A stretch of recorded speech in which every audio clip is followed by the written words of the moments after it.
Haha, let's go, man. Let's get busy tonight. All right, here we go. All right.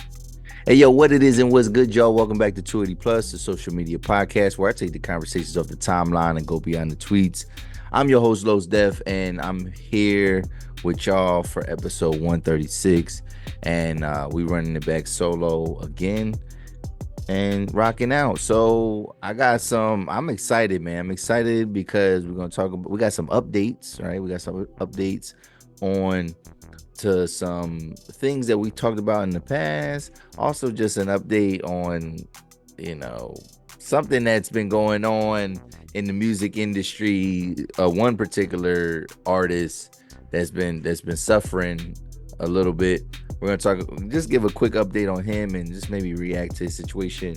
Then we're gonna talk about the Emmys, right, and the winners of the Emmys. And I'm just proud to say, man, I watch great TV, man. I watch real great TV. I'm really the guy. Like, if you want a show to watch, I'm really the guy. Like, I don't watch. I'm a snob. I'm a snob a little bit. I don't watch anything. I don't just watch anything. And the thing is, with the Emmy, it's different. So the Oscars, sometimes the way the Oscars they play out, sometimes it is the films that have already come out, and then it's a reflection, kind of like the Grammys.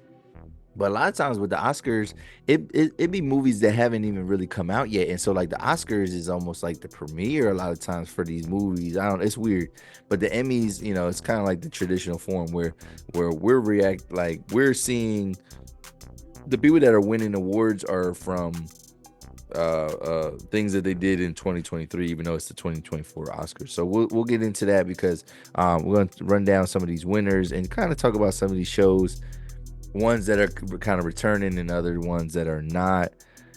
And then recap of Super Wild Card Weekend. And I know we are headed towards the end of the week, so we gotta get this content out and we gotta talk about these sports before these next playoff games air. But still excited about that, and then talk a little bit about some coaching vacancies at the very end. All right, so let's get into it though. Let's get into it because there's been some other things that's been going on, but like not enough that has developed. But there was something that was really developing that I really want to talk about. But before we get started, if you're new to the channel, I need you to hit that like button, hit that subscribe button. Check out the shorts, man. The shorts are popping right now. The shorts are really popping in the last couple weeks, the last month. The shirts are really popping. So please share the content. Somebody that might like what I'm talking about. Right. So this makes me proud. So this first thing makes me proud. So we're gonna just an update on just the world. And yesterday I got some comments. I got some comments on my Instagram, and I've been like on Instagram. Instagram been popping. Instagram been popping. Really haven't, things been hitting. Like the content I've been putting out, it's been hitting. Last week we talked about the Cat Williams stuff and everything that went on with that, and other viral moments and things. So I get a comment, and then I looked at the post, and I was like, what? This post is from like September. So like, why is anybody commenting on that? And then somebody commented is like, yo, you was so on point. You was so right. You was so correct. Oh, you hit it on the money with this one. And I'm like, what are they talking about? So I look at the video, and oh, don't you know? And then I asked the comment section. I said, well, like, has there been an update? And then they're like, yeah, it's all over the shade room, right? So what we're referring to is, do you guys remember Rhoda Osman, a woman named Rhoda Osman? Does that name ring a bell? It might not ring a bell, right? It might not ring a bell, but what will ring a bell is the fact that this lady lied about getting her bell rung, right? And we talking about the brick lady, right? Remember the brick lady? Remember the lady that went viral for getting hit with a brick and then basically crying wolf and telling people how men aren't protecting women, black men aren't protecting black women, all this stuff. She was saying all this stuff, and the thing is though, initial reaction, a lot of people, I didn't say anything. Initially, I did not say anything because I was like, you know what I mean? Like, I don't know. Like Is it real? Did she do, not the victim blame, but did she do something? Like what are we doing here? But like, then there was just a lot of people that were just in super support of her, and then it was a lot of the hashtag, it was a lot of hashtag movements, a lot of the Me Too type stuff, a lot of the, you know, protect black women type stuff, and there's nothing wrong with those messages, but like, okay. And then me being on the other side and creating content, right? Being familiar with YouTube and how things work, I was seeing so much on YouTube that was kind of refuting a lot of those claims. So, like, even though, and I want to, it was a proud moment because when somebody can come back to your content, find your content, and then give you a compliment on your accuracy, that feels good. But I cannot take full credit. I cannot take full credit for this because guys like Tariq Nasheed was on it really heavy. O'Shea Duke Jackson was on it real heavy.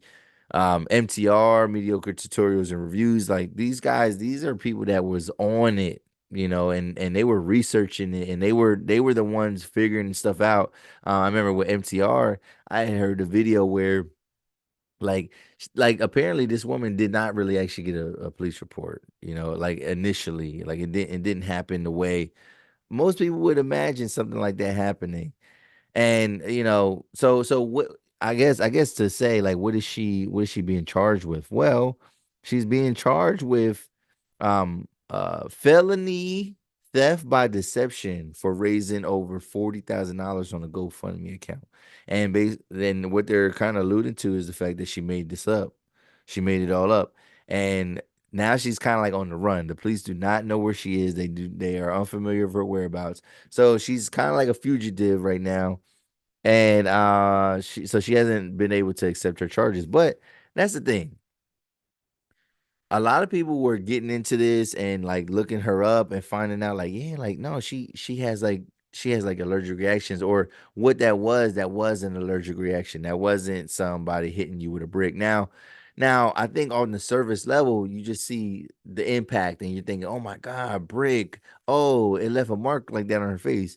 But again, if you get hit with something solid like that, one, you're going to sleep, right? You're going to be unconscious. But then two, you're going to have some type of abrasion on your face. You're going to like your skin is likely going to break on your face. Like if you get hit with dead center in your face with a brick, um it's yeah, it's gonna break skin. It's gonna give you a gash. It's gonna give you an open wound. It's not just gonna be something that's like just swollen, right? It's not just gonna be a swollen contusion. So I think from that point, I think people should have kind of really, read between the lines and seen what was going on. The fact that she's had other GoFundMe accounts in other places lets me know that this is a pattern for her. And they kind of get into it a little bit. I seen a couple articles about it, and yeah, she's a liar, man. She's a liar. Let's see. Yeah, no, no. Yeah. So they wouldn't charge her. The cops would not be charging her with this if they didn't have like a lot more evidence. And I don't think we're gonna get too much from these articles because I think they're afraid that like, somebody like her, she could probably tamper with evidence. Because cops they go back into see surveillance and they say that she was with the man and that there was like some back and forth between them. Like she did hit this man and this man hit her, but there was no brick involved. And, again, when you look at the evidence and when you look at how it could have transpired, I think it is making people a little bit more skeptical, but it feels good, I guess, a little bit to get some vindication or to get somebody to say like, yeah, you made a good point there. That's it feels good for that. So moving on. What y'all think about? Well, I guess what y'all think about the brick lady? Do do you think did you think that she got hit with a brick initially? Did you just kind of blindly believe her, or was it something like a wait and see type game? I think that it's just in our best interest. It's not even about believing black women or women in general. I think it's just this thing. Um, yeah, this thing. It's just this thing. It's this thing that I think people are starting to see maybe like there are some like chinks in her armor, and that maybe her story isn't so pristine, you know. And again, it's not about not believing black women or not believing women, but it's about, you know, being factual. You know, a lot of times too, also people want to be first when it comes to talking about this stuff. Nobody wants to be right anymore. Everybody wants to be first. And like again, there were so many people that jumped out and were mad at people that were trying to pull the receipts just to find the truth. They were mad at that. And it was just this idea like, oh, well, no, you should believe her. You know what I mean? Believe black women, believe all women. Women don't lie about stuff like this, but they do, especially when money is involved. And $40,000 was on the line. So, and she's on the run right now. Like the police cannot track her whereabouts. And so she is on the lam. She's on the lam. All right. All right, let's move on. Let's move on. This is an update, and I ain't gonna lie to you. I don't give a fuck about this, but we're gonna talk about it because I know a lot of people do, to an extent, and it's really the man. It's the man I don't really care about, but R. Kelly. Oh my God, I just said this guy's name. I think you say his name three times fast. You gonna catch a charge that you don't want to catch, right? So don't do that. Don't do that. You know what I'm saying? You're gonna end up in a compromising position with a minor that you don't want to be in. So don't say his name three times, you know, like Candyman or something like that, right? So R. Kelly, um, he's making headlines, and we know that he's locked up. He's gonna be locked up for a long time. He got convicted of a lot of his crimes, and I'm not about to get into the crimes, right? I grew up seeing this man commit crimes, you know, like you know there was a tape out there that a lot of people saw. So, um, but what I'm gonna say is that with R. Kelly, what's he's in the headlines for now is that there was a $10.5 million lawsuit, right? That he wants to challenge, right? And so this lawsuit is based in 2018, and the reports are alleging that R. Kelly helped to orchestrate, or he was a part of this plot to shut down a screening of Surviving R. Kelly. So if you guys don't remember, Surviving R. Kelly was like the tell-all documentary show where women were just sharing their experiences of being with R. Kelly. And then it was like people like former spouses and things like that, and talking about kind of like how his world is, how he kind of sets up his world. And it's kind of wild, how, you know, locking women in bedrooms, or kind of controlling where they can be at in the house. Like it got real nasty, right? So apparently he wanted to stop a private screening of this show, or the premiere of this, and then he called in either, I think, some, like I seen conflicting reports, right? So excuse me, I seen one article say a bomb threat. I seen another thing talk about mass shooting threat, right? So I don't know if it was guns or bombs, but either way, a lot of either way, um these women, they sued him for that. And what he's challenging, he's saying that like, hey, you know, this $10.5 million that I had to pay, that came out of my estate, that, you know, I don't know what the heck that is. You know, I don't know what the heck this lawsuit is. I never seen it, right? And he basically he's feels like, you know, since he didn't see it, he don't remember getting nothing about it. He don't remember getting nothing about it, because he said if I would have got something, I would have defended myself, which he probably likely would have still lost. But he's saying that maybe he would have testified or something. But he's challenging it because he's like, one, I didn't know about it. And then he said so this is a couple things. He said, I didn't know about it. So how did I pay $10.5 million, and I didn't even know about the lawsuit in general, right? So that's one thing. He's also claiming the fact that he changed legal counsel at some point in time. So he's saying, like, in the shuffle of changing legal counsel, that like they might have the affidavit or the lawsuit or just the paperwork, the court documents based on that. Then the third thing he's claiming, which this is one thing that I don't know about those first two things, but this is something that we all know. He's saying that even if I did get it, even if I did get it, I wouldn't be able to understand it anyway because I don't know how to read past a grade school level. That's what he said. That's what he said. He said I'm pretty much a grade school schooler, or my comprehension is that low. I can't read and write. Now we known about this, and some of us learned about it during like was it the R. Kelly surviving R. Kelly documentary? Some people knew this a long time before that, and I don't know if like I kind of feel like this is a way for him to get a little bit of sympathy. I don't want to call it that. I don't want to say that he's just out here just clout chasing and trying to get people to cry for him and feel sorry for him.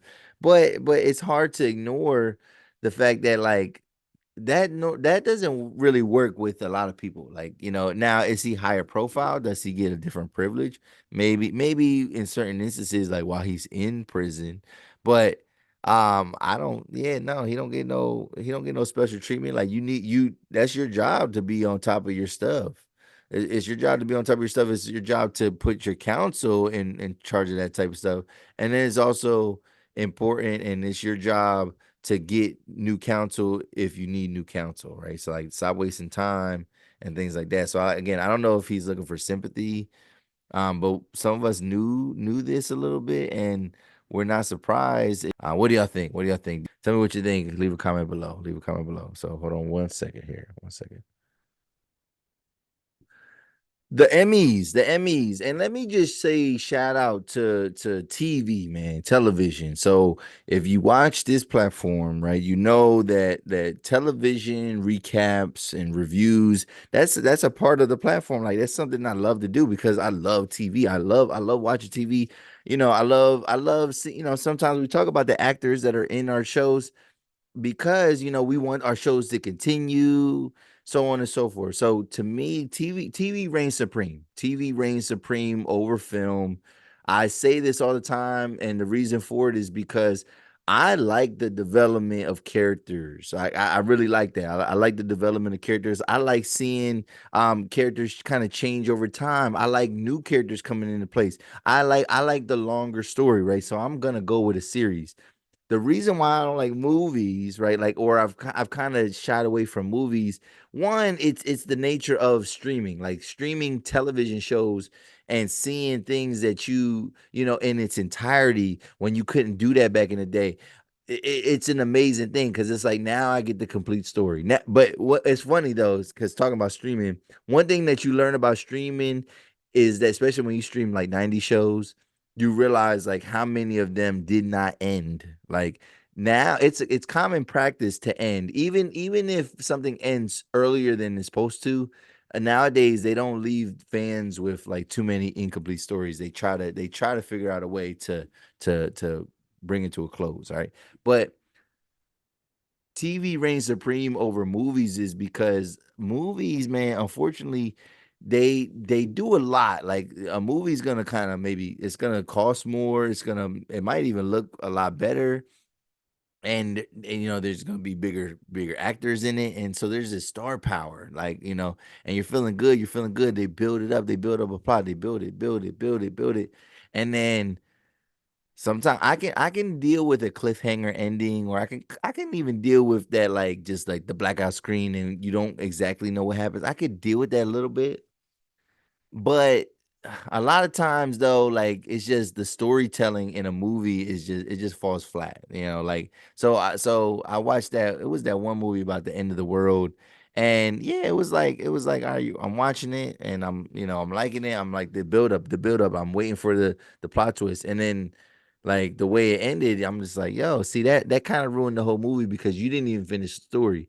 And with a movie, you get away with that. In a movie, you get away with not telling us the whole story. So that's why I like TV. I feel like most TV shows, they don't, there's some shows you might have wanted another season of, but for the most part, they don't kind of sacrifice the product, right? So and this is I don't know why the Emmys aren't more popular than they are, because I think they just happen. And then there's like daytime Emmys and things like that. So but I think the Emmys kind of just happen, and like we don't pay too much attention to it. So big winners, big winners. But I'm only gonna talk about shows and actors and things like that of shows that I have watched, right? So the big winners, anything that I've watched or covered. So the big winners are and we're just gonna go through the shows and then we're gonna break down the winners in each of these shows. And it's a lot of awards. Like if I just count awards alone, wow. So 19 awards, 19 awards, and this is really coming from these 19 awards are coming from like 5 shows, right? Like so, like there were so many shows that kind of really racked up. So so yeah, I'll announce the winners of the shows. I'll say the shows, and then we'll get into again the actors. So the Bear. That's one of my favorite comedies on FX with Jeremy Allen White. So The Bear cleaned up, right? They got like 6 Emmys. Succession also cleaned up. They got 6 Emmys as well. The Dahmer, remember Dahmer? Jeffrey Dahmer, not the documentary, but like the one with dang, what's this kid? Niecy Nash was the supporting actress, and we'll get into her. But yeah, the Dahmer Netflix series, that one award.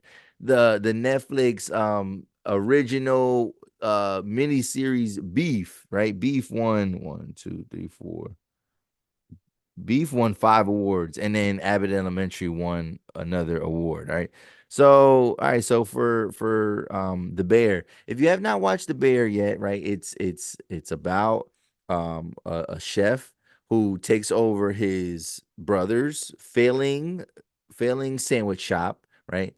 And he wants to improve it. So, but in the midst of improving it, he has to improve the culture, right?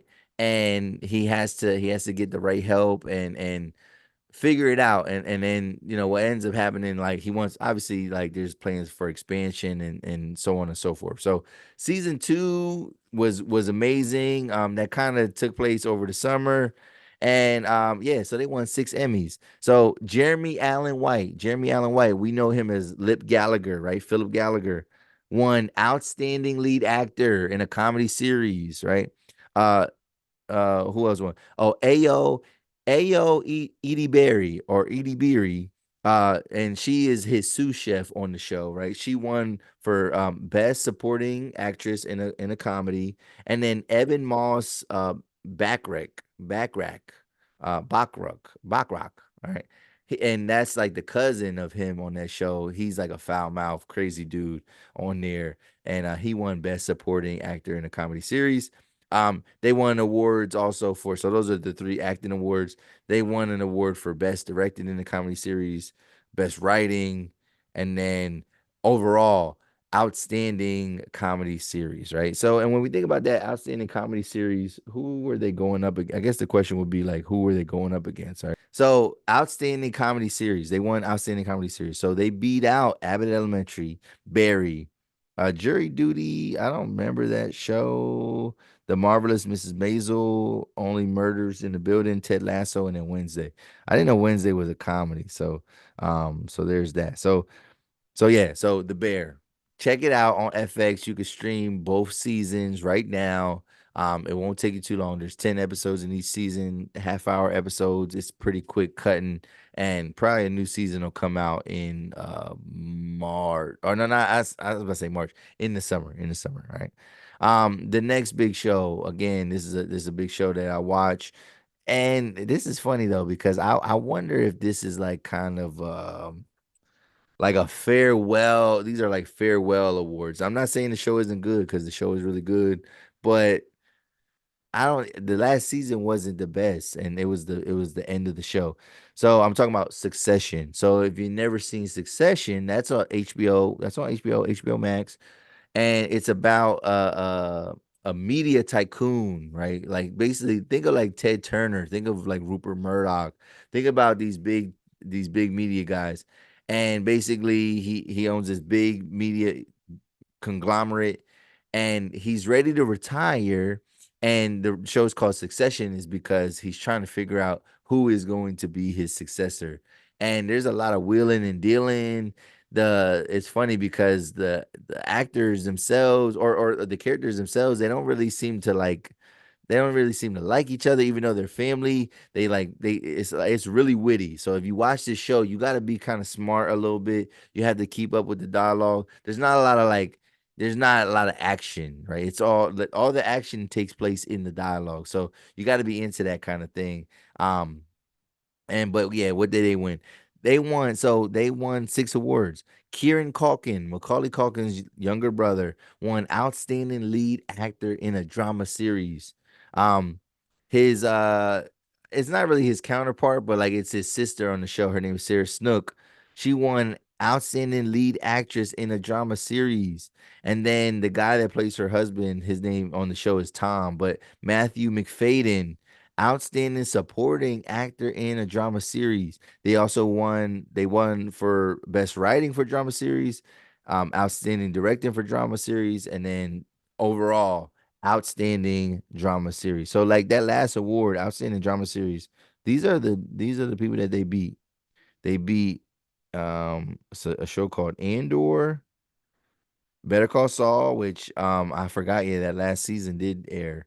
The Crown, they beat House of the Dragon, which unfortunately I love House of the Dragon. The Last of Us, The White Lotus, and then Yellow Jackets. So a lot of these shows, a couple of them are, you got a Netflix show in there, you got AMC show in there, and then but a lot of these shows are like either HBO or they're HBO or Showtime type of shows, right?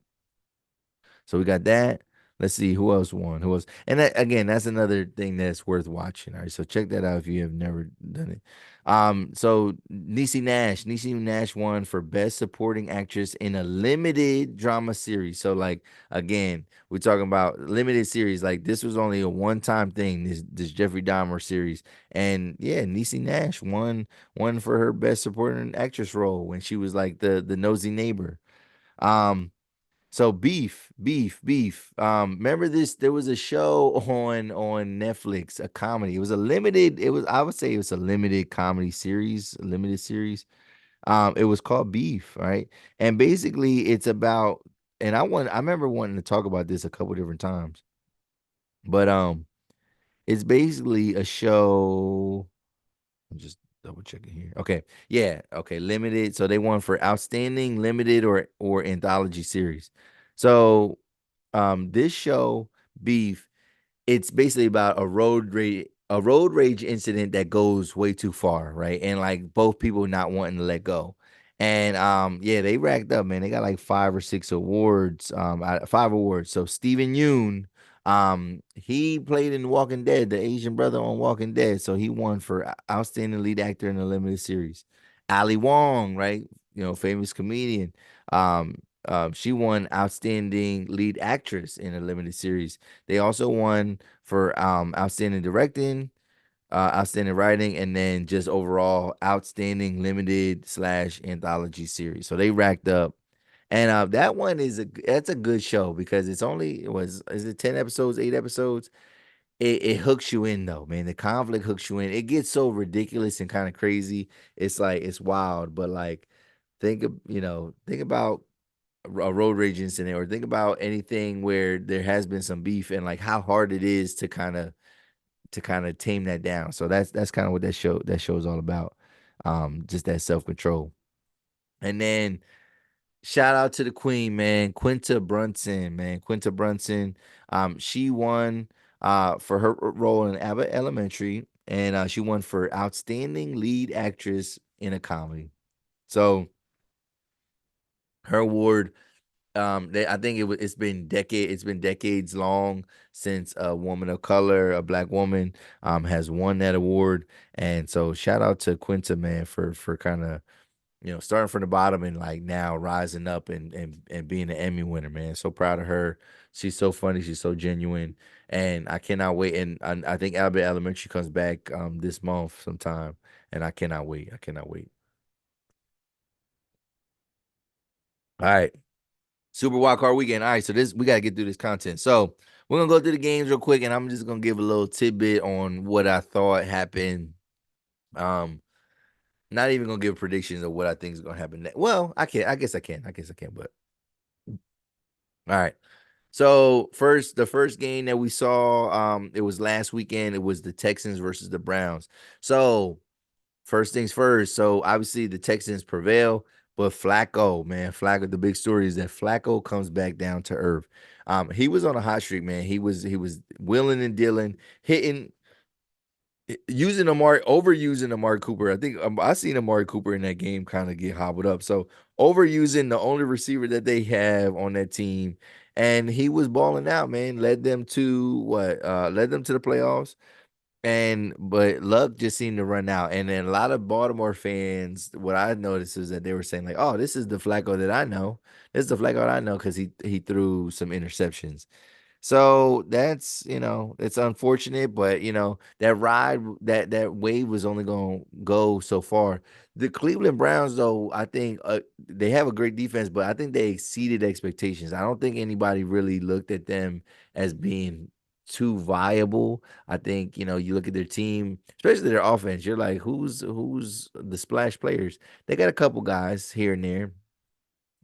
They lost their best player, which is Nick Chubb. And imagine, well, he might, I don't know what that looks like him coming back, but like Nick Chubb coming back, that it changes the dynamic of the team, and hopefully for the better. So maybe they can keep the momentum up. I know a Cleveland Browns fan though that I don't know. It seems like Kevin Stefanski's doing a good job. Like I don't know. It seems like he's doing pretty good, but I know a Cleveland Browns fan that hates Kevin Stefanski and been wanting him out for a long time. Now, I don't watch the Browns closely enough to see what he's seeing.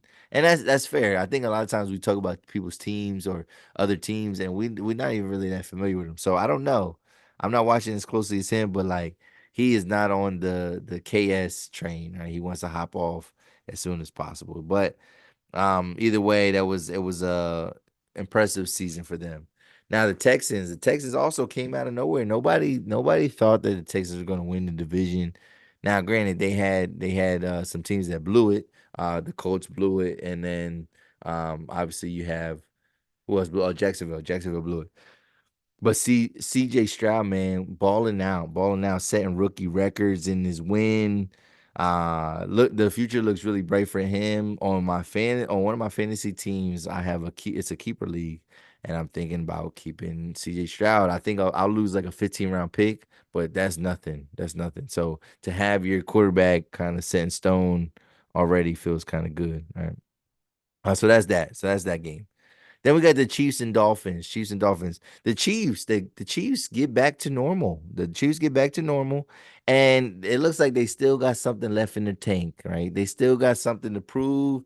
They still are the defending champions, right? And they're not going out without a fight. They're the defending champs.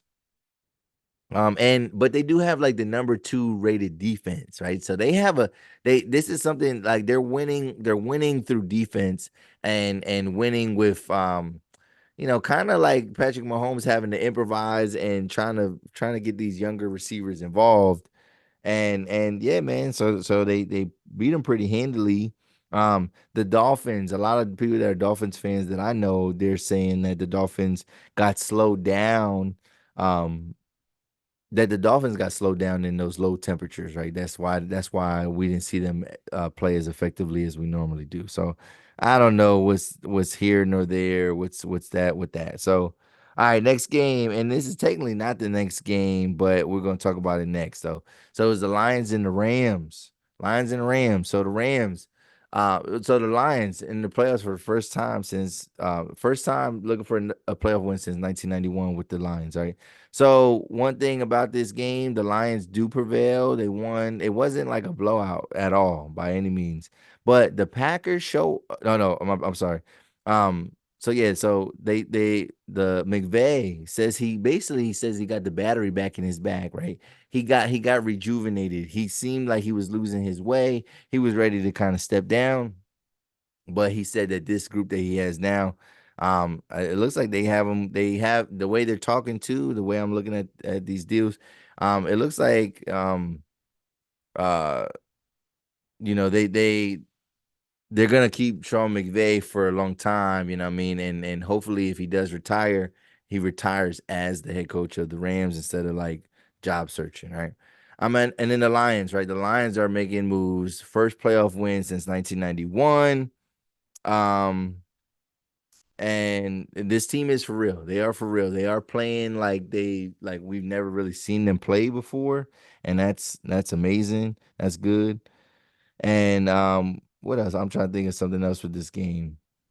So yeah, so they know how to be dominant. They know how to be the dominant team.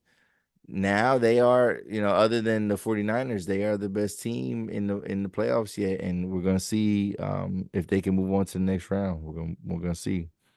All right, we got to talk about these boys, Packers and the Cowboys. Packers and the Cowboys. So the Packers win in handily. They win by 16. They were up by 32. They were up 48-16 in the fourth quarter with 6 minutes to go.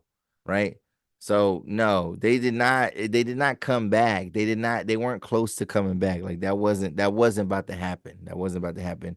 I don't like that the score was as close as it was, but what are you gonna do, man? But the Packers show up. They shut up the critics. Um, Jordan Love, Aaron Jones, Romeo Dobbs, all of them put on the show. All of them put on the show. Now, last week I talked about Jordan Love, and I said how much command that he has now on the offense. Right, he has so much command out there, and he looked good. I don't know. So I watched this game closely because obviously I had to watch it. My best friend is a Cowboys fan. Now he wasn't in town, but he would not have watched that game with me. Like we have like a certain level of like decorum. I want to say respect because I do have a level of respect for him, but it's based deeper than this type of stuff. But we had to have a certain decorum, and we got to carry ourselves a certain way when our teams are playing, his team is playing, and we usually just we don't like wish the other team to win, but we wish that nobody gets majorly injured, and then we don't want any injuries, and we don't want bad officiating. So, but the Packers, man, again, when I talk about Love's command, Aaron Jones was running roughshod on these dudes, man. Like he was getting holes. Like every time he got the ball, obviously, Aaron. One thing I love about Aaron Jones is that he falls forward, right? He falls forward. He is a beast, right? He's a beast. He's healthy again, and it looks like he's gonna be the catalyst. He's gonna be the catalyst. One thing I noticed about this game was the fact that I would see Jordan Love get to the line of scrimmage, and I would see him check a play, right? Check a play, audible into something else. Every time he checked the play at the line of scrimmage and changed the play ever so slightly, every single time it was either a first down or a touchdown. He was balling out like they was moving the ball with reckless abandon, right? And it was amazing. It was amazing. Um, but the Cowboys, it's a lot of questions, man. A lot of questions, man. The Cowboys had home field advantage. They had the offense, right, the dominating offense, and then they had these dominating players on defense. You got Deron Bland, you got Micah Parsons, and I thought Micah was gonna go to work on the Packers, but he didn't. Like Micah Parsons did not go to work. They were doubling him a little bit more than I could see, or they were just chipping him at the line, and it was effective, right? Sometimes players after they get chipped so many times, they figure out a way to combat it, and maybe they actually come to it a little bit. They figure out a way to combat it, and then they're gonna reverse that joint on you. And it hasn't happened yet, but like it's coming, it's coming. But yeah, so the Cowboys do have questions now. Now, some of this has been kind of demystified. This has been explained a little bit recently, but like my question was that um, they have a question at quarterback. Should they stay with Mark McCarthy? If you fire your coach with, and then they said this when I seen it live, they was like, well, if you're asking yourself if you were fire your coach, the answer should be, um, yeah, if you're thinking about firing your coach, you should ask yourself, would another team hire him, right? And if the answer is yes, that means that you should probably kind of stick it out a little bit. So should they fire him? Should they fire him? I don't know. I don't know, man. Like, are they going anywhere? Are they going anywhere with him? Right? Can they get over the hump with him? If not, then you gotta let him go. But then you gotta hire the right coach. You gotta hire the right coach. You can't be wanting to exert too much control. You gotta take a step back a little bit. So we got questions of that, and then Dan Quinn. Dan Quinn. they're saying that he was distracted, man. He went on a couple different interviews during that week. So I think there needs to be some type of rule, like a moratorium where we are not allowed to even talk to coaches until free agency and um yeah, like we're not allowed to talk to coach. I say free agency or just at the end of the season, we're not allowed to talk to coaches. Like it just why have these guys all frazzled and thinking about their next step as opposed to getting ready for their next opponent. So we'll see what happens with that. But man, that defense, if Dan Quinn's getting a job, that defense gave up 48 points. Now they did score quite a bit, but 48 points, that's bad. That's bad. All right, Steelers versus Bills. The Bills are showing that they can keep up. They can, and if they do keep it up, they can win the Super Bowl. They're finally playing like the team that a lot of people predicted that would get to the Super Bowl. Okay. And I would say Josh Allen faces his arch nemesis in this next game against Patrick Mahomes. Um, and yeah, so it's good. It's a good story. This, especially I'm talking about the Bills like moving on to the next round. Like that's a good story. In terms of the Bills and the Steelers just don't have enough in the tank. The Steelers don't have enough playmakers on offense. They got the running backs, right? They got Najee Harris and they got Jalen Warren, which Warren he balls out. And the Bills they are down. They're going to be down. Maybe like what if Diggs can't come back, or if Diggs is hurt for this next game? They're going to suffer. However, they got a lot of other weapons. There's a stat that shows that like a lot of the wins that Josh Allen has, he hasn't had to target Stephon Diggs in any of those wins. So like maybe he can kind of keep up that momentum, and that's dope. And then last game, haha, Eagles fucking suck. I told y'all this last week. The Eagles fucking suck. All right. Eagles suck. Eagles, they go if we count the playoff game, count the playoff game, they went 1-6 um down the stretch, all right? Imploded, completely imploded. Nick Sirianni, and like his coaching staff, I think they're saying they're a lot of people are alleging and alluding to the fact that he might have lost the locker room. He lost like the camaraderie, he lost their confidence, he lost their faith, and it just became a bigger chink in the armor, and then like things started to unravel. What I would say though is I don't know about that type of stuff. I can't. But what they can't do is tackle.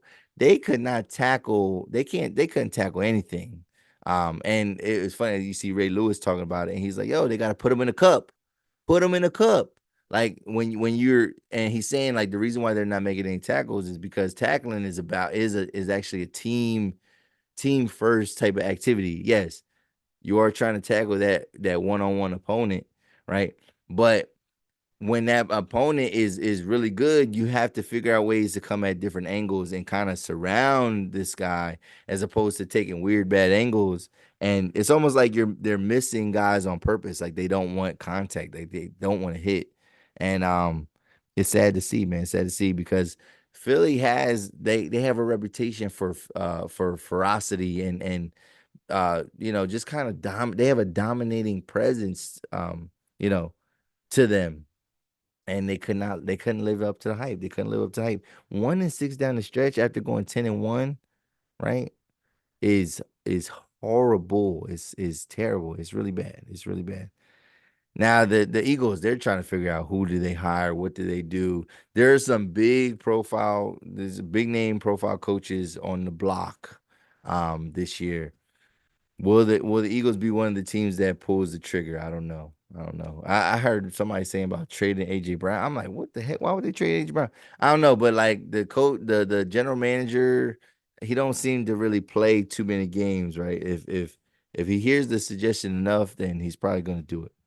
And but yeah, they fucked him up on Sunday, and then that's that. That's that. That's that. I guess one thing with the Bucks continue to find a way, and then it looks like Baker is back. Baker, if the Buccaneers don't keep him, he definitely probably earned a starting quarterback position somewhere. somewhere. I think he'll be in the league. I think he's a quarterback that definitely needs weapons though. Like, your Mayfield can do that stuff with Chris Godwin, and Mike Evans. He can do that stuff with those guys. But if he went to a team where, like, if you traded him for Jordan Love, I think Jordan Love would be in the Super Bowl. Like, if he had Mike Evans and Chris Godwin, I don't think Baker can do what Jordan Love did with his roster. All right. So let's move on. Let's move on and let's wrap this up. So, man, this is the year of the big name coach.